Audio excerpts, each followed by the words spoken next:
So in here we have the new Citizen Tsuno chronograph, and this is a quartz watch, and it's a quartz watch that I've been wearing over the last couple of weeks. I've got to admit, this isn't a proper unboxing, but I found that this watch seems to have some pretty extreme strengths and weaknesses, and I wanted to quickly cover them in this video because there isn't much content about this watch and it looks decent online. Now, I did purchase this watch with my own money. I'll affiliate link it in the video description.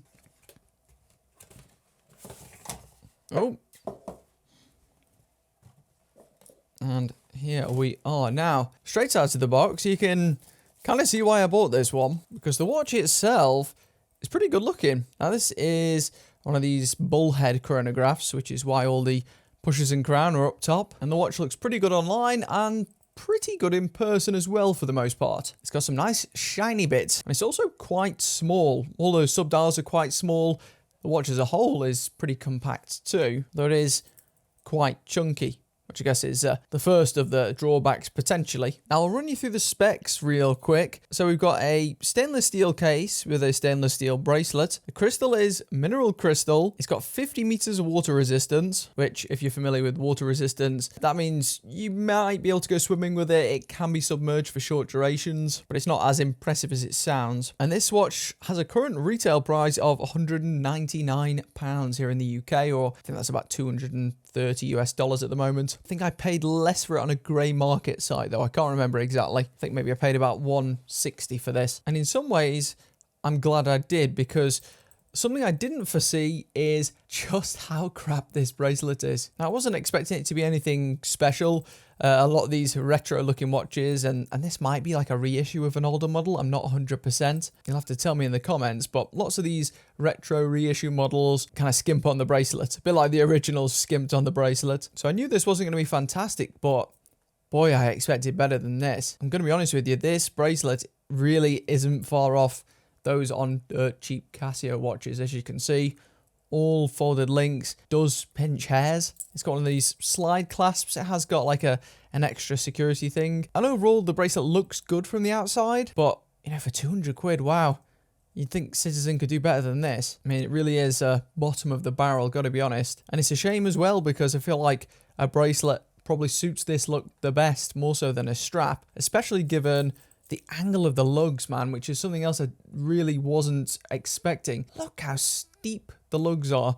Now, I know these Bullhead watches are always stubby, but this is the steepest lug drop-off I've seen, and you're almost always left with like an awkward angle, and it always looks stubby, I think, even if you had a really big wrist. And it's not the thinnest either. I'll show you the exact measurements, and I'll show you on my wrist as well. Now, across the center, it's got like a squared off section, fraction under 38mm. Now, the lug to lug is insanely short because of that steep drop off, 40.7. And then in the center, you've got a thickness of about 11mm, which isn't the thickest in the world, but this is a quartz watch, so it is quite chunky. But if you were measuring around that lug area, which I don't think I've ever done before, but if you were, this is about 15 point something millimeters. So yeah, it's tall. Also, the case finishing itself is pretty Bobby basic. I mean, it's got some polished sides and a bit of brushing in the middle, and that's about it. And it's just not the most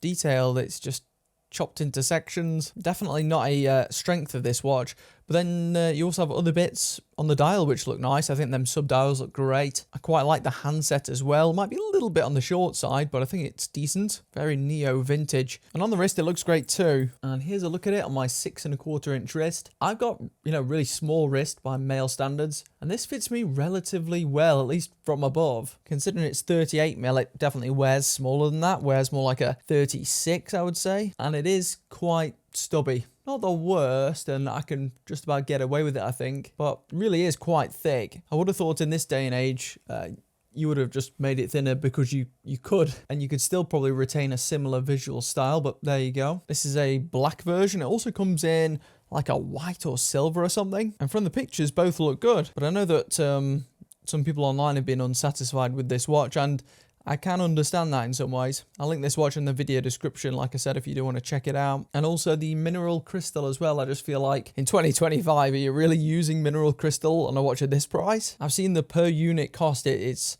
effectively less than a quid's difference for a flat piece like this to use sapphire instead of mineral. So there's only one reason that you'd be doing that. Maybe there is two actually. Maybe number one is because you want to save money, or alternatively you want to reserve sapphire for your higher end pieces to try and discourage people from buying the cheaper stuff and going for the more expensive stuff, which is frustrating to me. So there you go. There's your first look at the new Tsuno chronograph. If you want to be updated on all the latest affordable watch releases, make sure you subscribe to our newsletter in the video description, where I go through the newest launches each and every week. There's a quick look at the case back, by the way. Nothing spectacular going on there, just a snapback from the looks of it. And there's your chronograph operation 2 with the standard reset up to the top. Yeah, I want to know your thoughts in the comments. Could you justify some of these sacrifices just for the look?